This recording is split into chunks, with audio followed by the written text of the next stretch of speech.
parce qu'on ne le retrouve pas dans les recommandations. Par contre, vous allez bien vous douter que dans la préparation du patient, du matériel, l'installation du patient, la surveillance du patient, l'AS est aussi important que l'infirmier. Okay. Donc, voilà. Donc l'idée, alors surtout pour ce que j'ai voulu faire, c'était simple, démystifier le geste, que ce soit fait en service de réanimation, on le fait toutes les semaines, des fois plusieurs fois par jour, et il faut que ce soit classique pour nous, ne pas avoir peur, que ce soit fait dans le calme. Souvent on voit que ça s'agite un petit peu, il n'y a aucune raison de s'agiter. On travaille avec des médecins anesthésistes réanimateurs, c'est leur taf d'intuber, ça ils savent le faire, il n'y a aucun souci. Ils font ça toute leur carrière, ils ont fait ça. D'accord ? Donc nous, ce qu'il faudra, donc l'IDE, on pourrait marquer, hein, je pourrais changer, je changerai le diaporama, l'IDE et l'AS seront capables de préparer le patient pour l'intubation. C'est vrai que ça ne marche pas des masses. Préparer le matériel nécessaire à l'intubation, donc j'entends également qu'il y a un manque de connaissance du matériel des AS, comme peut-être des infirmiers. C'est sûr qu'on a besoin de notre AS à la porte de la chambre. Si je demande à l'AS la bougie d'Eichmann, est-ce qu'il va être capable de me la donner? Je ne suis pas sûr. Mais c'est également pour des infirmiers, c'est peut-être la même chose également. Donc le but, là, il y a un petit peu de matos. Tout à l'heure, on va le voir petit à petit, que tout le monde le touche et ainsi de suite. Assister l'opérateur lors de l'intubation du patient. Donc là, ok, c'est de l'infirmier, c'est de la préparation de médicaments, c'est de l'injection de médicaments, ça c'est infirmier, ok. Ça ne marche pas des masses. Installer le patient intubé, c'est infirmier et aide-soignant. Surveiller le patient, c'est les deux aussi. Au moyen du respirateur et du scope, peut-être un peu plus l'infirmier, mais il y a le faciès aussi qui est très important. Voilà. Donc en gros, ce qu'on va voir, un peu de définition des indications et les objectifs de l'intubation. Les recommandations de la SFAR. Alors la SFAR, Société française d'anesthésie réanimation. J'ai pris celle-là, il y en a d'autres. Nos médecins à nous adorent aller au congrès, donc je me dis que c'est des bonnes recommandations. Et j'ai simplifié, je ne rentre pas dans les grades 1, grade 2, j'ai pris que voilà, les recommandations pour la réanimation et que de l'adulte, je ne parle pas de l'enfant non plus. Préparation du patient en 3. Préparation du matériel, aide à l'opérateur, c'est galère, installation du patient intubé et la surveillance. À la définition, qu'est-ce que c'est que l'intubation? Tout simplement, c'est un acte médical qui consiste à introduire une sonde dans la trachée afin d'assurer une ventilation mécanique efficace. Acte médical, donc les médecins sont formés pour ça. Ça peut être des anesthésistes, des réanimateurs, des urgentistes, des ORL. D'accord? Les autres médecins peuvent le faire aussi, mais normalement, c'est eux. La seule chose qu'il y a de différent aussi, c'est que les infirmiers peuvent le faire lorsqu'ils sont IAD, sous la responsabilité d'un médecin anesthésiste réanimateur. Donc, ils n'ont pas le droit de le faire dans n'importe quel service. OSMUR, si on met un IAD OSMUR que le médecin est un urgentiste, l'IAD n'a pas le droit d'intuber. D'accord ? Donc, dans le matériel que l'on a ici, on a un mannequin que le chef m'a prêté, on a absolument tout. Si on va assez vite, on pourra jouer sans aller en prison à essayer d'intuber, puisqu'on a une IAD de Mme Célie qui est là, qui pourra nous aider un petit peu. Si certains veulent manipuler par la suite, on pourra, si on a assez vite. Les indications, pourquoi on intube? Johan, s'il te plaît. Une détresse respiratoire aiguë, ça on peut le retrouver dans notre service. On le retrouve assez souvent, d'accord. Les états de choc, on en a de temps en temps. On en a eu un il n'y a pas très longtemps, un état de choc hémorragique, un patient qui n'était pas intubé, chambre 4, un truc comme ça. Donc c'est quelque chose qui se fait très rapidement. Les chirurgies, on les trouve beaucoup moins chez nous. En général, le patient va se faire intuber en salle de bloc, puisque c'est beaucoup plus sécurisé là-bas qu'en chambre, d'accord. Mais on peut le faire aussi. Et chez nous, on les trouve, c'est les détresses neuromusculaires, neurologiques, les Glasgow inférieurs à 8.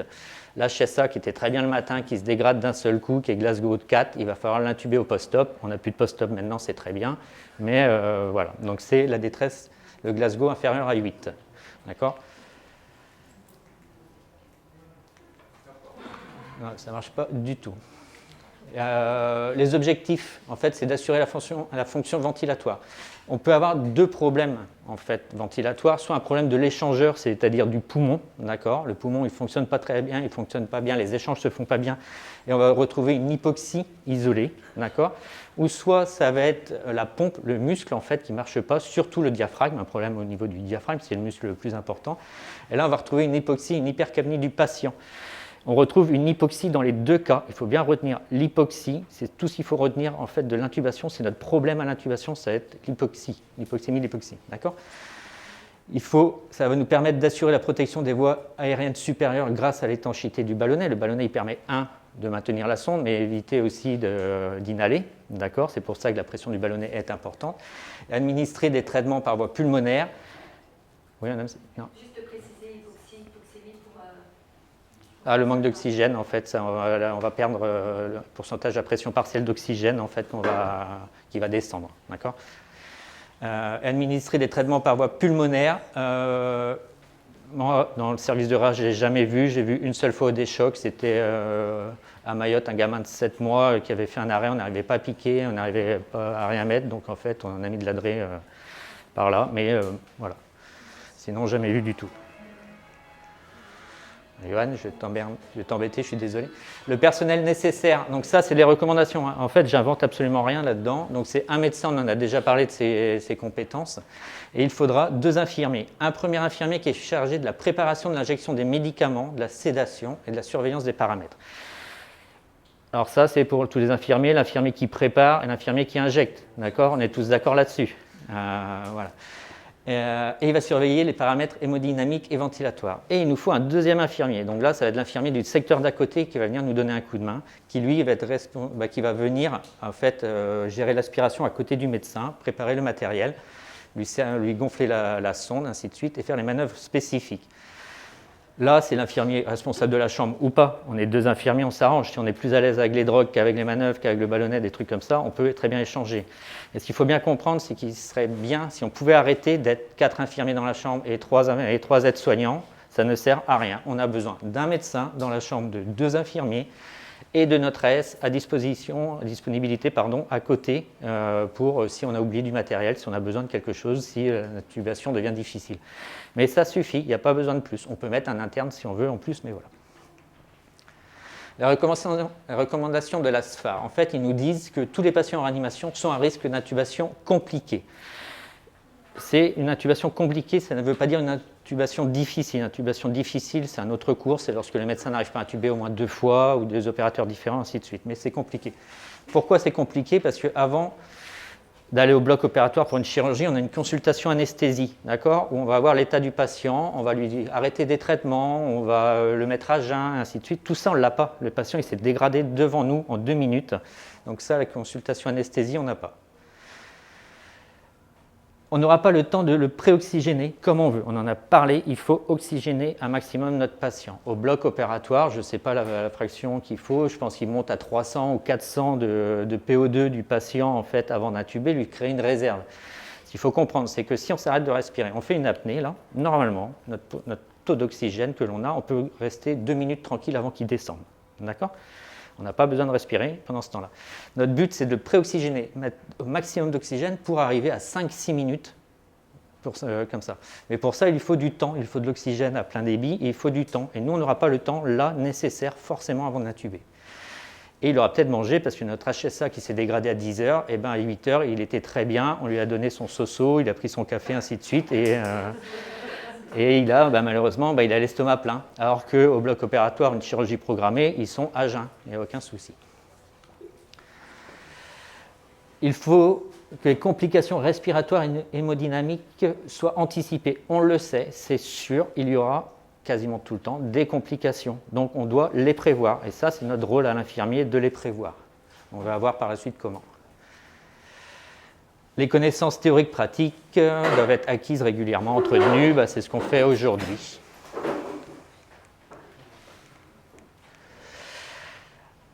La SFAR recommande également d'avoir un capteur de capno sur chaque intubation. Alors c'est simple, nous on est en réa neurochir, on a de la capno pour tout le temps pour nos axos, mais en réa poly, ils ne mettent pas, leur patient intubé n'a pas forcément un capno, mais ils l'ont à l'intubation. Donc il faut toujours un capteur à capno qui soit branché au scope. Voilà. Et au scope, on sait tous, on peut avoir soit des courbes, soit avoir que des chiffres. On doit avoir les courbes de la capno. On ne doit pas avoir les chiffres comme on n'a que la PNI, par exemple, 14,8, des trucs comme ça. On ne doit pas avoir que le chiffre de la capno, on doit absolument avoir les courbes. On doit avoir un chariot d'urgence à proximité avec un chariot d'intubation difficile. On doit tous connaître le matériel à l'intérieur, d'accord ? Infirmier comme aide-soignant. On a la chance, les nôtres, alors les chariots d'urgence, certes, ils sont fermés, mais on peut très bien les ouvrir pour les checker comme ça, on les referme après. Et intubation difficile, il y a juste un scotch à enlever, c'est pas très compliqué. Et voilà, on peut les ouvrir. Si le médecin demande la crico, on doit savoir où le trouver, dans quel tiroir, et très rapidement. S'il nous demande ça, c'est qu'on va être un peu... il va falloir serrer les fesses en plus. On doit avoir un vidéo laryngo à utiliser, c'est la SFAR qui dit soit en première intention, ou soit après un échec d'intubation par laryngo direct. Donc on doit avoir ça de près à côté aussi. Alors le vidéo-laryngo, ce n'est pas tout à fait ça, mais oui, c'est le même principe, ça on va s'en servir tout à l'heure. Ou l'AirTrack, vous avez vu. Ou l'AirTrack, on a l'AirTrack qui est là, et en fait il y a une sonde, on peut montrer en même temps. À la rigueur, si le médecin nous demande l'AirTrack, on va lubrifier notre sonde, on va vérifier notre ballonnet, et on va présenter l'AirTrack au médecin avec la sonde qui est positionnée. Comme ça. OK ? Le médecin, lui, il n'a qu'une main, il ne peut pas mettre la sonde dedans. Donc voilà. Donc on va remanipuler après tout ça. Donc là, l'AirTrack, et il reste deux autres trucs. Des lames rigides. Alors il y a deux sortes de lames, on va les voir par la suite. Il faut toujours des lames rigides. Même si le médecin vous demande l'AirTrack en première intention parce qu'il pense que c'est une intubation compliquée, quoi que ce soit, vous devez forcément avoir à disponibilité un manche de laryngo avec une lame rigide. Il y a deux sortes de lames, alors, on va les voir après, mais il reste un truc, s'il te plaît. Je veux bien, Yohan ? Ouais. Non, on verra les lames après. On continue dans les recommandations. Les recommandations nous demandent d'oxygéner au mieux notre patient. Soit le patient il est comme nous, il est très bien, on peut l'oxygéner en plus avec un masque haute concentration 15 litres. Il ne faut pas hésiter à aller à l'Optiflow. On peut se servir de l'Optiflow. Et s'il est gros, obèse, apnée du sommeil, on sait qu'il va nous chuter sa SAT, il faut aller à la VENI carrément. Alors la VENI, on n'est pas obligé de sortir le masque de VENI, d'accord ? On a notre respi qui est là, le respi on le met en VSPEP, on le met en FiO2 100%, on prend le masque classique de ventilation du bahut et on le met sur le patient, donc la tête un peu en arrière, sur le patient. S'il accepte une guédelle, on lui met la guédelle, on va en parler après. Mais voilà. Et ça peut très bien être l'AS qui fait ça, l'infirmier qui prépare et ainsi de suite, mais juste tenir le masque, ça peut être l'AS si le médecin n'est pas là. L'infirmier, il va être pris, il y a un temps qui est énorme, c'est la préparation des drogues. Ça va lui mettre un laps de temps quand même assez long à tout préparer. Donc l'AS peut être là, en fait, c'est bête à dire, mais l'infirmier a mis VSPEP, 5 DED, 5 de PEP. Après, le médecin, s'il veut changer, il change. FiO2 100% et on ventile dès que possible le patient. Si on arrive à le ventiler 10 minutes, tant mieux, c'est ça de gagner, quoi. Il ne faut vraiment pas hésiter. Juste, je ne sais pas si David en a parlé, de principe, on ne fait pas de VNI sur les patients qui ne sont pas agents. C'est vraiment dans l'urgence. Et... Oui, pardon, je parle, c'est ça, c'est qu'on parlait dans... La SFAR, qu'est-ce qu'ils nous disent ? Il faut probablement choisir un hypnotique permettant une induction à séquence rapide. Étho, Keta ou Propofol. Donc voilà, nous ça sera essentiellement de l'étho, on va en reparler après. Et recommandation, la deuxième, il faudra un curare d'action rapide également. Donc c'est la Cello en première intention. Je vais quand même insister là-dessus, les curares, sur les nouveaux infirmiers ou même les anciens, on a déjà eu des erreurs de préparation de curare, d'accord ? Et si on demande de la Cello ou un autre, si le médecin nous demande ça, c'est qu'un, il a ses raisons et il y a des délais d'action qui sont différents. De la Cello, on va curariser notre patient 7 à 10 minutes, d'accord ?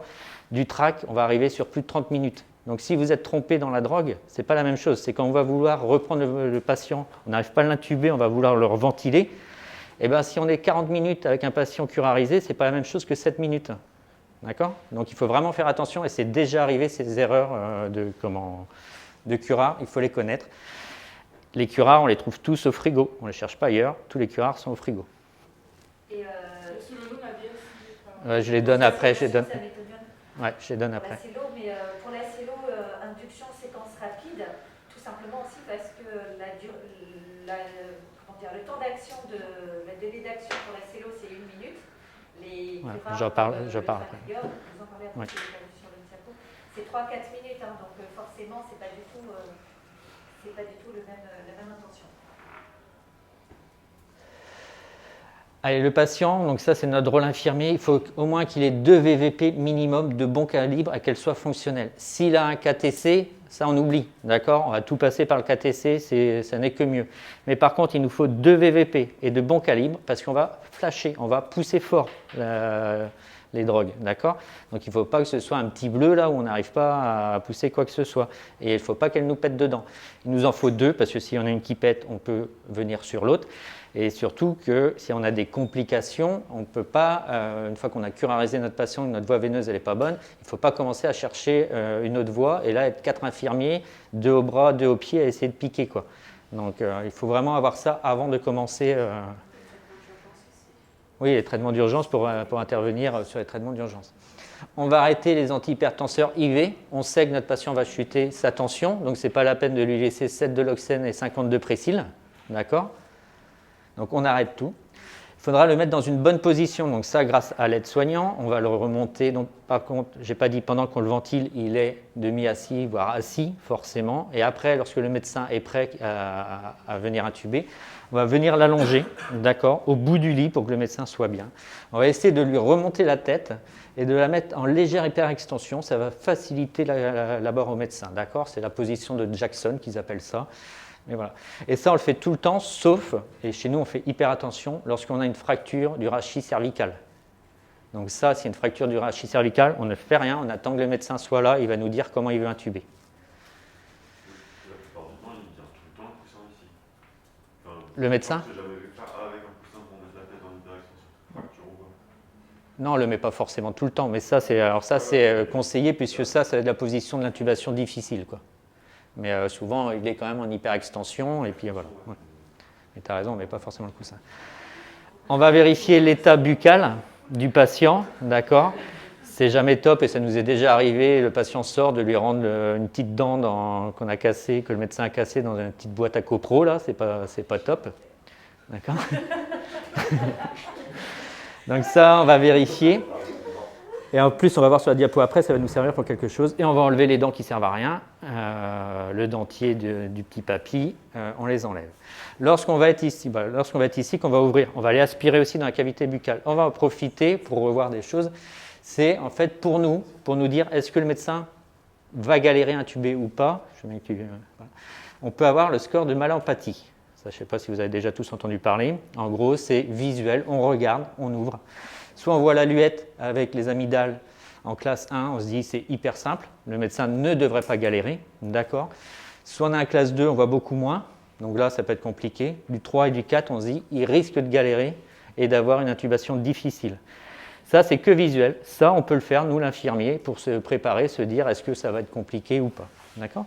Et il y a une deuxième score qu'on connaît tous, c'est le Cormac. D'accord. Ça, c'est fait par le médecin sous laryngo.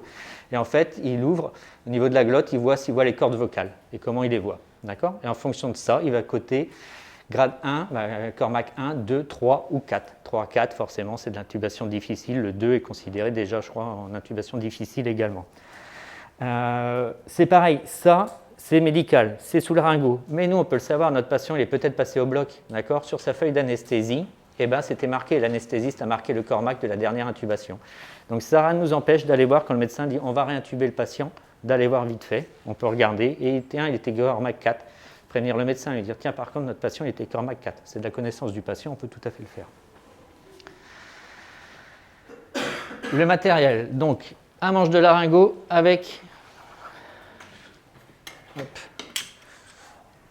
une lame. Les lames, on les verra après. Le manche de laryngo, on vérifie, on a besoin d'une lumière, on vérifie que la lumière fonctionne. Si elle ne fonctionne pas, on change les piles de rechange sont dans le chariot d'urgence. D'accord. Et on met la lame, je vous laisse tourner tous les trucs. Alors il existe plusieurs manches, taille de manche et ainsi de suite, le médecin vous demandera ce qu'il faut. Souvent, en fait, on va mettre ce manche long avec une lame courbée. Les lames, on les verra après, pardon. Vas-y, donc vérifiez le bon éclairage et des sondes d'intubation, donc des sondes avec un ballonnet, d'accord, elles sont graduées, donc les sondes on va les tester, on va tester le ballonnet, on va le lubrifier avant de le passer au médecin. Pas de seringue, mais il y a un mano là, mais voilà. Il y a plusieurs tailles, en général on va être du 7,5 chez l'adulte, l'homme, voilà. De toute façon ça vous demandez au médecin quelle taille il veut. Si vous dites du 7,5, vous préparez la 7,5, on prépare la 7,5, on la lubrifie, on la gonfle, ainsi de suite. Et à côté, on a une 7 en cas de difficulté pour le médecin d'avoir une taille au-dessus. On prépare toujours la taille au-dessus à proximité.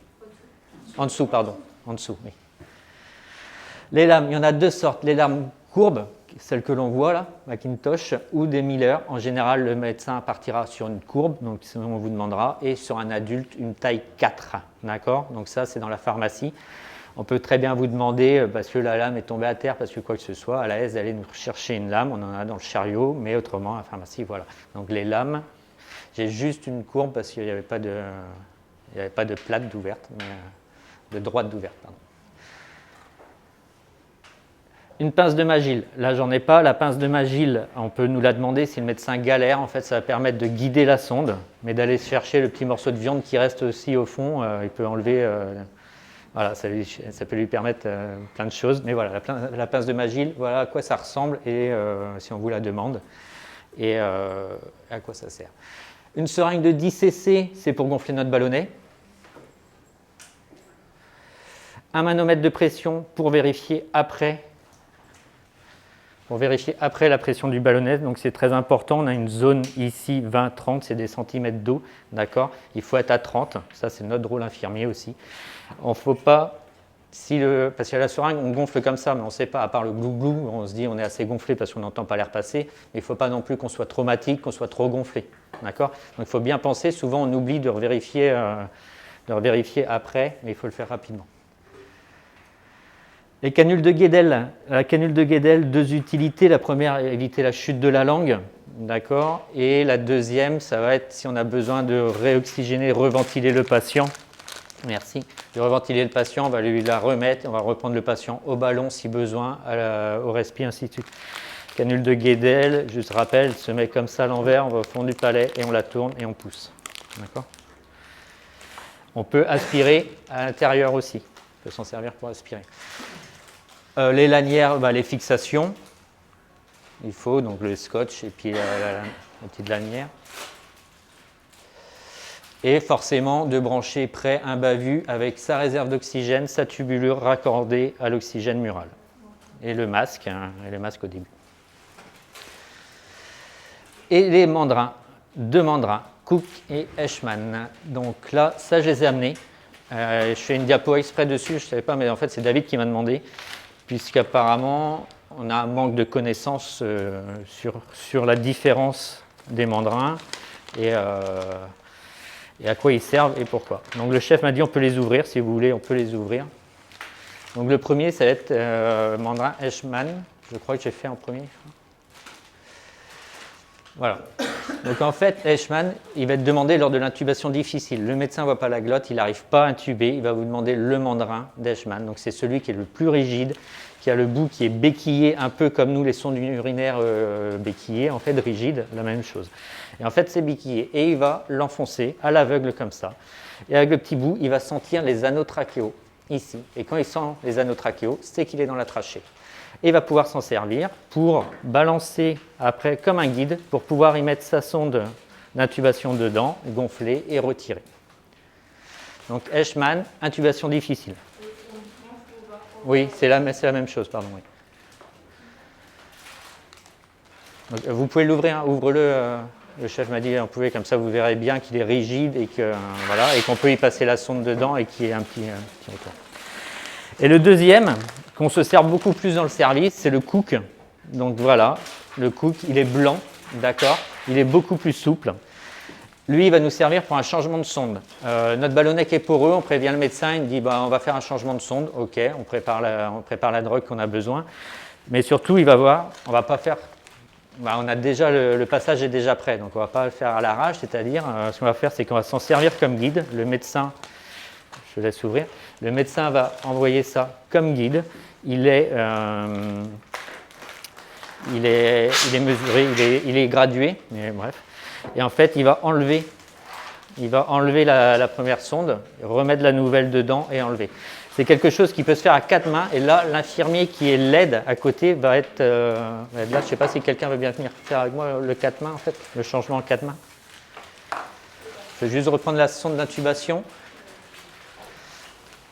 Donc ça nous arrive souvent que le médecin nous demande de faire le changement avec... Merci. Tu veux faire le patient? On peut le prendre, on a le mannequin qui est là, hein, on va s'en servir, tu as raison.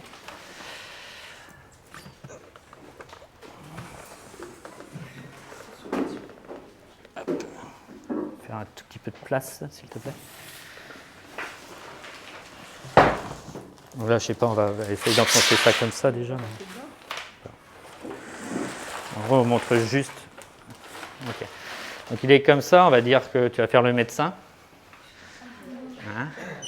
Moi, je tiens le guide. Voilà, tiens le guide. Donc du coup, à un moment, il va me dire, ok, c'est bon, je suis en place, je vais dégonfler mon ballonnet. On dégonfle toujours le ballonnet à la seringue, ok, pour bien le dégonfler. Et une fois qu'il est dégonflé, moi, je vais venir tirer ici. Voilà. Le médecin va venir reprendre le guide. Tac, j'enlève celui-ci, je remets le nouveau. Je donne ici au médecin. Le médecin reprend, c'est le médecin qui reprend, et moi, je vais tenir ici. Le médecin renfonce, il me redit de regonfler, je regonfle, pardon, il fait son auscultation, quand c'est OK, il me dit de me retirer. Et voilà, on a changé la sonde sans aucun problème. Le gros avantage de ça aussi, c'est que si on galère, donc on était dans la trachée, si on galère, on peut, grâce à ces petits trucs-là, oxygéner le patient. D'accord? À l'intérieur, c'est creux, on peut y foutre de l'oxygène. On peut aspirer, ouais, je crois aussi, mais surtout oxygéner, en cas de besoin. Ok, je veux bien que tu appuies. Bon, ça, on en a parlé, manœuvre à quatre mains. Donc ça nous arrive souvent, les infirmiers, d'aider le médecin à faire ce changement-là de sonde. Ok. Sabrina, s'il te plaît. Ouais, tu peux appuyer, s'il te plaît. Ouais, bah voilà. Merci. Le temps qu'on voit des images. On aura préparé donc l'aspiration fonctionnelle avec des sondes, avec le petit tuyau, la petite bouteille d'eau aussi pour nettoyer nos sondes, notre circuit. Donc ça doit être prêt forcément avant l'intubation. Un respirateur branché, donc il a déjà été testé, il est branché, il est réglé par le médecin, d'accord. Mais voilà. Ok. Un scope, pour nous, on doit forcément avoir sur notre scope la fréquence cardiaque, d'accord, la SAT et la tension. Soit on a une artère, et c'est très bien, on aura notre tension en permanence, soit on est à la PNI parce que le papy, il était très bien, il était à J15, hein, il n'y avait pas de raison qu'il se dégrade. Et bien là, on va aller mettre toutes les minutes au moins notre tension pendant la phase d'induction. D'accord? On va récarter après, mais il nous faut une tension parce qu'il peut chuter rapidement. Et ce n'est pas une tension toutes les 5 minutes, s'apercevoir au bout de 5 minutes qu'il a 4 de tension, quoi. Donc ça, c'est notre rôle de gérer ça. Et du coup, après, on viendra brancher notre capteur de Capno. J'insiste là-dessus, mais il nous faut absolument un capteur de Capno avec des courbes. Les drogues de l'induction. Donc ça, c'est rôle infirmier. Toujours demander au médecin quelles sont les drogues qu'il souhaite pour l'induction et ensuite pour l'entretien. Il faut bien comprendre qu'on va induire notre patient et les drogues vont durer un certain temps, pas très longtemps, et le patient, on n'a pas envie qu'il se réveille direct. D'accord? Donc il faut préparer l'entretien également. L'induction, elle est faite par quoi? La narcose. La narcose, c'est ce qui va le faire dormir. D'accord? C'est les hypnotiques non barbituriques. Donc étomidate, hypno. On prépare une seringue de 20 ml, ça fera 40 mg, ce sont 2 ampoules. Le but, c'est pareil, c'est qu'on prépare tous la même chose, de la même façon nos drogues, pour ne pas se tromper. Donc hypnotique, on va partir sur des seringues de 20 cc, d'accord? Et on aura toujours, on mettra 40 mg dedans, c'est 2 ampoules. La Keta, alors ça c'est un peu à part. La Keta, on le fait très peu ici. Moi, je l'ai fait une fois, je crois. Il faut demander au médecin quelle dose il faudra. C'est surtout fait à l'induction chez l'enfant. Chez nous, c'est fait assez rarement. Donc là, vous demandez au médecin ce qu'il voudra. En général, il vous demandera entre 2 à 3 mg kilo du patient. Donc ça, c'est pareil. L'importance d'avoir les poids journaliers, ce que l'on ne fait pas assez, mais l'importance d'avoir le poids journalier pour les drogues. Voilà. Et du coup, on le fait souvent également au diprivant. Donc le diprivant, on va prendre une ampoule à 10%. Une ampoule, c'est 200 mg et c'est 20 ml. Donc on a une ampoule de 20 ml aussi. On ne prend pas les flacons de DIP, voilà, ils sont en rupture, mais ce n'est pas le même dosage. On ne prend pas un flacon pour lequel on met. D'accord? On prend l'ampoule spécifique qui est faite pour ça. Donc à retenir les hypnotiques dans du 20 cc. Et ensuite, on nous demande de curariser le patient. Donc un curare d'action courte. Du coup, les recommandations nous demandent la CELO. Un curare dépolarisant, il va avoir deux avantages. Comme le disait Mme Célie tout à l'heure, c'est qu'on va le curariser en 30 à 60 secondes à peu près. Il va être curarisé, le patient.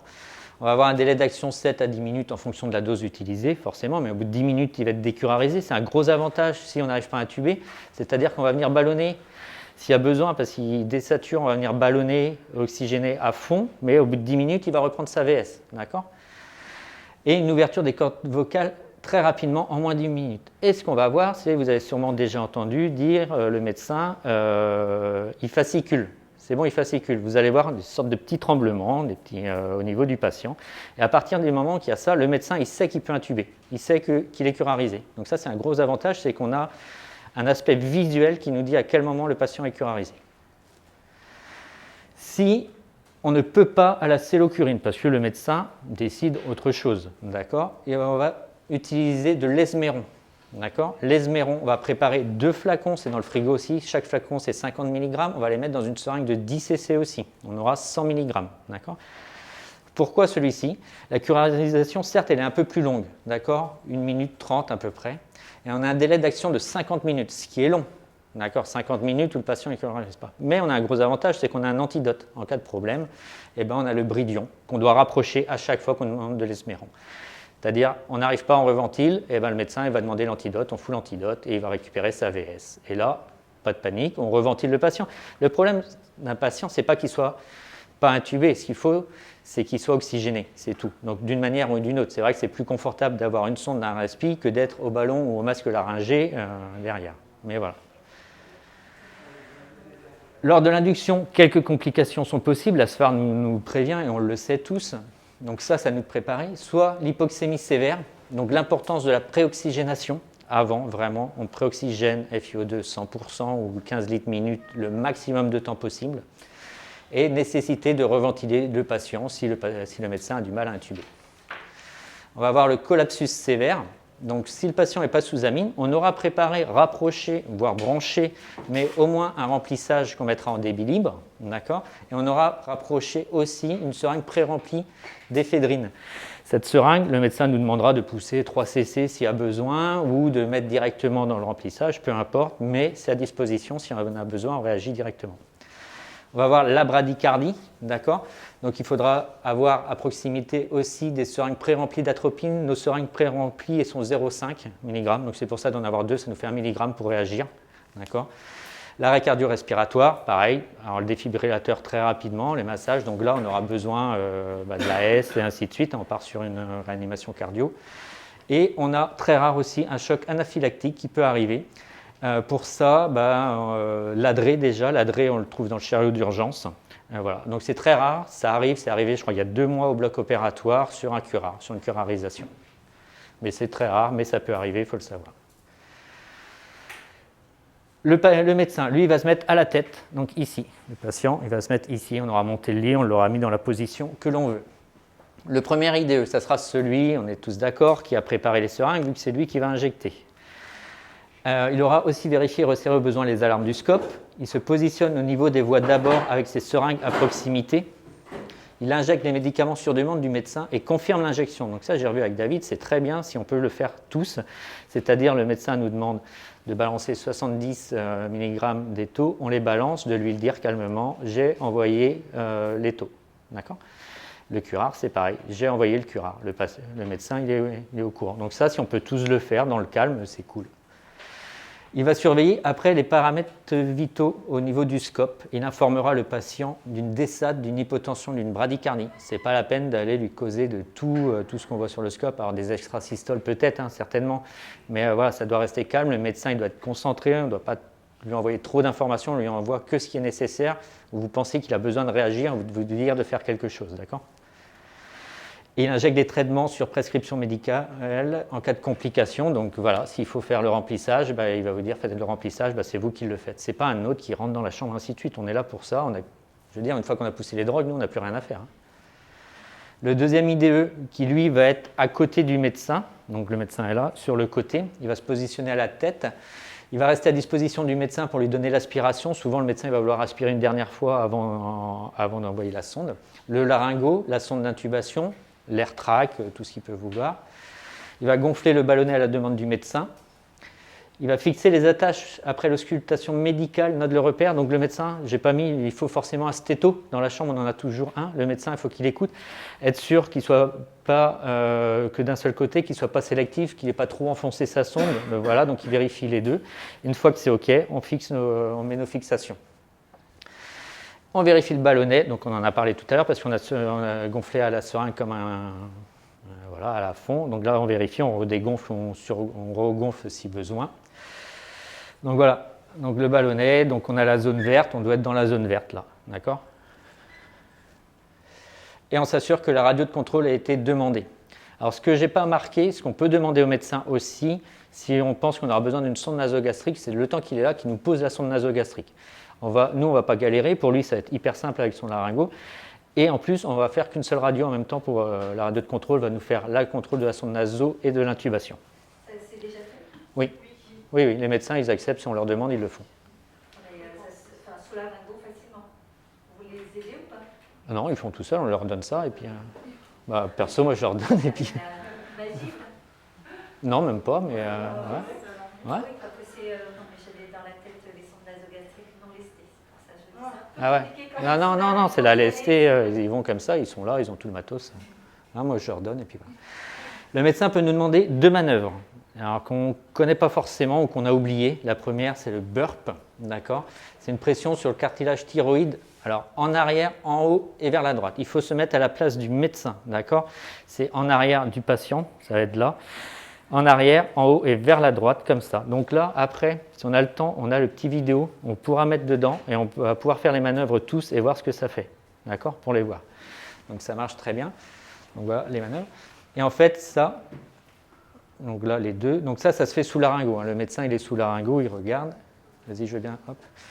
Et en fait, si je vais essayer de vous le montrer directement.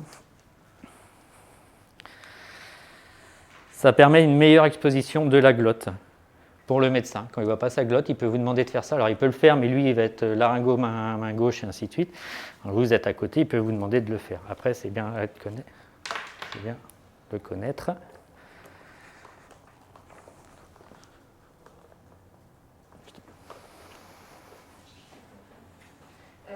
Le mannequin aussi, il avait des cordes. Il est bien fait celui-là. J'ai jamais vu, mais voilà, ça peut arriver qu'il nous demande de faire ça. Une fois qu'il est intubé, notre patient, donc on va avoir notre sonde d'intubation. Il faut qu'on ait tous la même chose. Notre raccord annelé qui va après, notre filtre, notre capteur de CO2, notre Y, nos tubulures. Ça, c'est un patient, j'ai pris la photo la dernière nuit. On essaye d'avoir vers le haut, maximum. En gros, on est tous d'accord qu'il va sécréter un tas, notre patient, d'accord? Les sécrétions elles vont venir là. Si on laisse tout dans le lit, en fait, les sécrétions, à un moment, elles vont venir couler dans le raccord annelé, dans notre filtre, dans notre capteur de CO, et ça nous gonfle parce qu'il faut toujours tout changer, tout nettoyer. Alors que si on l'installe comme ça, il y a très peu de chances que les sécrétions remontent, voilà. Et il faut laisser assez de lest. Alors là, je suis d'accord que notre patient, il est bien sédaté, ainsi de suite, il ne va pas bouger, mais en phase de réveil, pensez qu'il va tourner la tête et ainsi de suite, il faut lui permettre de pouvoir se mobiliser quand même. Installer le patient en proclive à 30 degrés, 1 pour le plan respiratoire et 2, on est en neuroréanimation. Donc le retour veineux est très important chez nous. Donc 30 degrés, tête droite, le patient il doit être installé comme ça chez nous tout le temps. Effectuer une aspiration trachéale dès que possible, donc, ou sur demande, à savoir, j'en profite sur les aspirations, ce n'est pas une aspiration toutes les 2 heures chez tous les patients parce qu'on a un tour de surveillance toutes les 2 heures. Une aspiration trachéale, c'est au besoin. Est-ce que le patient a besoin d'être aspiré 10 fois par heure? On le fera 10 fois. S'il n'a pas besoin, si vous avez fait une aspiration à 8 heures, qu'il n'y avait pas le glavio, il n'y a rien du tout, il ne désature pas, il n'est pas gêné, ainsi de suite, vous n'êtes pas obligé d'aller refaire une deuxième aspiration à 10 heures. C'est traumatique. D'accord? C'est pareil, si votre relève vous a dit les sécrétions sont propres, il y en a très peu, vous n'êtes pas obligé dès le premier tour d'aller aspirer. D'accord? Donc, voilà, c'est à la demande l'aspiration. Mettre un caldant si nécessaire, donc ça c'est plutôt pendant la phase de réveil, le temps qu'il est bien endormi. Voilà. Souvent on voit des guédelles, un caldant c'est quand même beaucoup mieux qu'une guédelle. La guédelle n'est pas faite pour ça. On vérifie régulièrement le ballonnet, en général on est en 12 heures, une fois le matin et une fois l'après-midi, toutes les 6 heures à peu près. Et voilà, à part si vous avez vérifié qu'il était dégonflé, revérifiez au tour d'après. S'il est dégonflé, le ballonnet peut être poreux, donc là voilà, vous prenez votre médecin. Effectuer des soins des yeux avec des larmes artificielles si nécessaire. Larmes artificielles, je crois que c'est sur prescription, donc voir avec le médecin, mais du sérum phi, ainsi de suite. Et les patients normalement qui sont sédatés, alors surtout ceux qui sont curarisés. Là, je n'ai pas parlé des curares parce qu'on n'a pas besoin de curariser tous nos patients quand ils sont intubés. Et s'ils sont curarisés, c'est bien de voir avec le médecin pour des larmes artificielles en plus. Les soins de bouche, 6 fois par jour, bien sûr. Donc ça fait 3 fois par équipe. Vérifier le repère de la sonde et le noter dans le dossier, au moins une fois par jour, lorsqu'on va changer nos attaches. D'accord, on repère. Alors après, à voir, est-ce qu'on se met tous aux dents, tous aux lèvres, ou on continue comme ça, c'est pas trop gênant. Il y a 1 centimètre en général entre les dents et les lèvres, mais voilà. Il faut quand même que ce soit noté. Et si mon collègue a noté 23 aux dents et que moi j'ai 21 aux dents, ça a bougé de 2 cm quand même. Donc si mon patient ne se ventile pas bien, c'est peut-être juste parce que ma sonde elle a bougé. Donc peut-être remettre à la position d'hier et puis ça ira mieux. Changer les attaches tous les jours ou plus si nécessaire. Et changer la position de la sonde régulièrement. Et ça, moi le premier, on ne le fait pas assez, c'est que tous les matins, en fait, on devrait changer. On ne devrait pas arriver avec le patient qui a la sonde à droite pendant une semaine. Il doit l'avoir à droite, à gauche ou au milieu. Mais on peut le changer, ça, le ballonnet, on peut le laisser gonfler. Parce qu'on ne bouge que comme ça, si autrement on a le droit de le dégonfler, le ballonnet, pour modifier la sonde. On fait attention, le patient va tousser s'il n'est pas curarisé, mais on mobilise. On se retrouve assez souvent avec des patients qui ont des petits escarres de lèvres, des commissures des lèvres. Ça, c'est juste parce que nous, on n'a pas fait notre taf et puis on n'a pas fait attention à notre patient. Surveillance du patient intubé, la suite. Oui. Dans l'installation du patient, est-ce que la contention des mains Alors, est nécessaire chez un patient? Alors pas là, parce que là on est sur l'intubation. Si on était sur une phase de réveil, ça va être nécessaire sur une phase de réveil, dès qu'on commence à baisser nos drogues et ainsi de suite, mais c'est sur prescription médicale. On ne le fait pas correctement ici, mais on devrait demander au médecin de nous cocher la petite case. Là où c'est vraiment dès que le patient est intubé, on l'attache, sur prescription bien sûr. Ouais. Mais pas nous, parce qu'il est sédaté avec, on va lui demander un RAS 0 ou des trucs comme ça. Et le temps qu'il est bien, c'est à partir du moment où on va lever, commencer à baisser les sédations, qu'il va commencer à s'agiter, et ainsi de suite. On le sait très bien. Je pense qu'en salle de réveil, c'est la première chose qu'ils font, c'est dès qu'ils se réveillent, ils vont tirer ouais, mais les patients, ils vont tirer la sonde. Oui, non, mais vous le faites pas. Oui, vous êtes là. Très, très rare, un patient est attaché en salle de réveil. Mais voilà. L'auto-extubation, c'est un manque de surveillance en règle générale de notre part. La facilité, c'est vrai, c'est de l'attacher comme ça et qu'il ne bouge pas, hein, mais c'est pas cool pour lui. Mais on ne les attache pas à l'intubation, à l'installation, on les attache sur prescription médicale. Mais voilà, bon, ça, c'est à nous de faire le travail aussi avec les médecins, de demander que ce soit prescrit. C'est pas systématique. Mais non, c'est ça, mais s'il y a une auto-extubation, ça reste de notre cas. C'est pour ça, un peu un dilemme. C'est pour ça qu'il faut bien faire aussi la surveillance de la sédation pour être sûr que le patient. Voilà, Et la surveillance. Oui, effectivement, comme Sébastien l'a dit, si vous êtes en phase de réveil, dès qu'on lève la sédation, il faut demander au médecin la nécessité de. Surtout quand le médecin il vient, il te dit, quand il te dit encore, tiens, j'ai arrêté l'hypno, et puis voilà quoi. Donc toi, tu rentres dans la chambre un quart d'heure après, tu t'aperçois qu'il n'y a plus d'hypno, quoi. Donc, voilà. Donc la surveillance du patient, ça va être au faciès, forcément, voir comment il est. Et les 2 échelles, je ne reviens pas dessus, on les connaît tous. Après, elles sont dans le service, d'accord. BPS et les RAS, on a des objectifs normalement, à savoir que dans le service, on a un protocole, un vieux protocole sédation qui existe. D'accord. OR, SDRA et HTIC, mais on a le droit, nous, de bolucer, d'augmenter, ainsi de suite. On a un protocole qui existe. Je ne sais pas où il est. Il était dans l'ancien service, il était dans les chambres. Et là, Je crois qu'il est bloqué dans certaines chambres. dans certaines chambres, ben voilà. Donc on a le droit de s'en servir. Voilà. Et les 2 échelles que nous, on se sert ici dans cette DREA, elles sont là.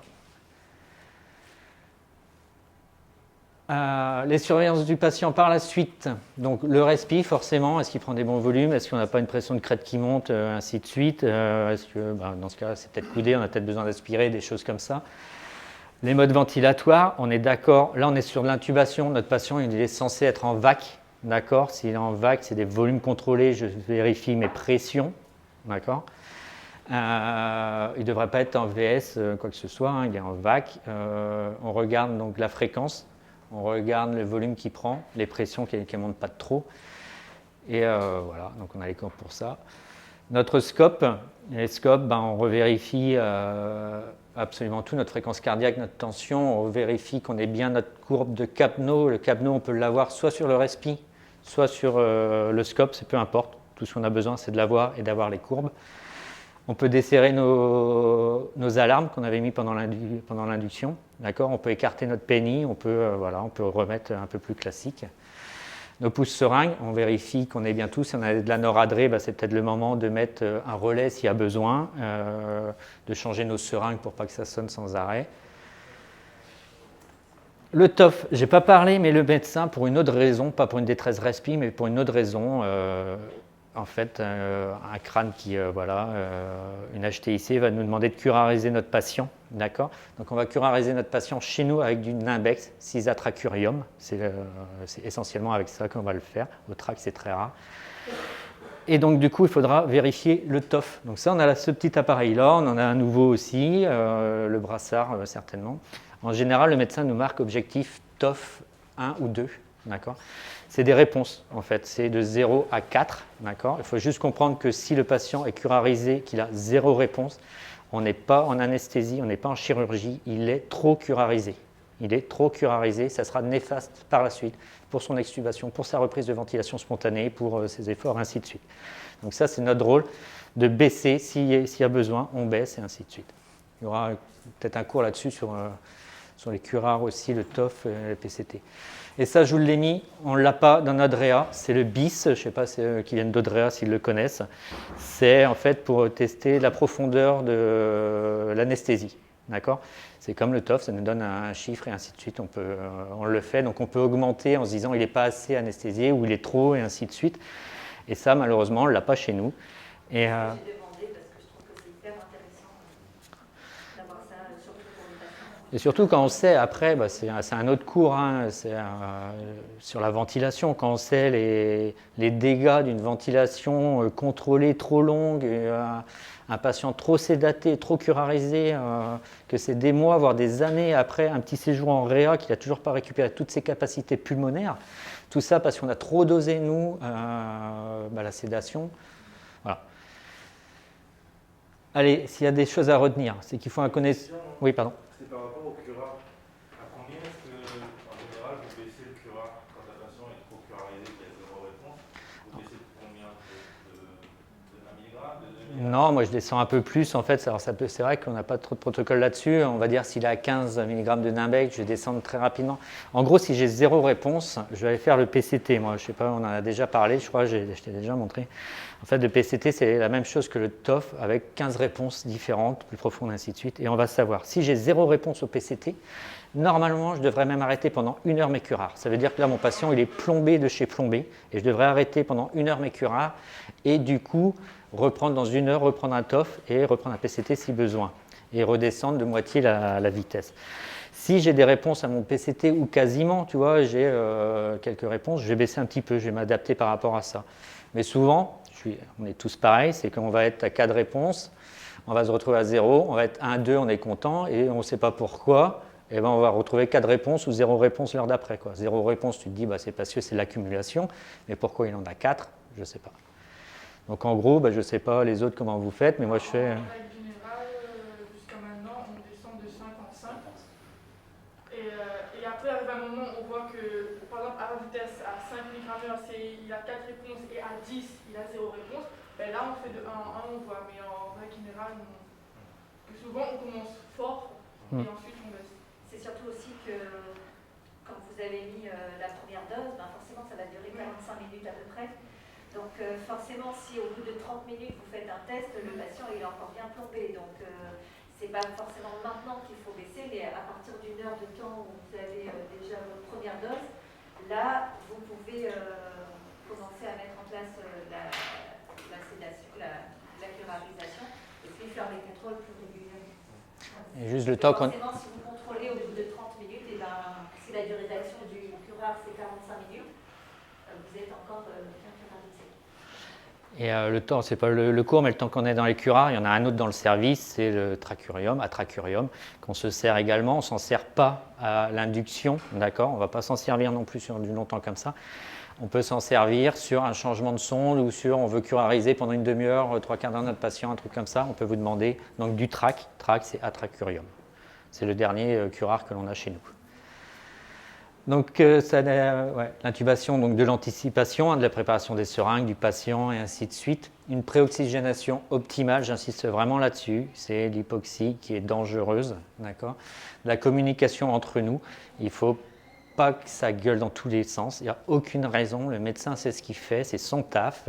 Le patient, s'il n'est pas intubé en un quart d'heure, c'est pas grave. Le patient, le médecin changera peut-être, c'est peut-être un autre médecin qui va arriver.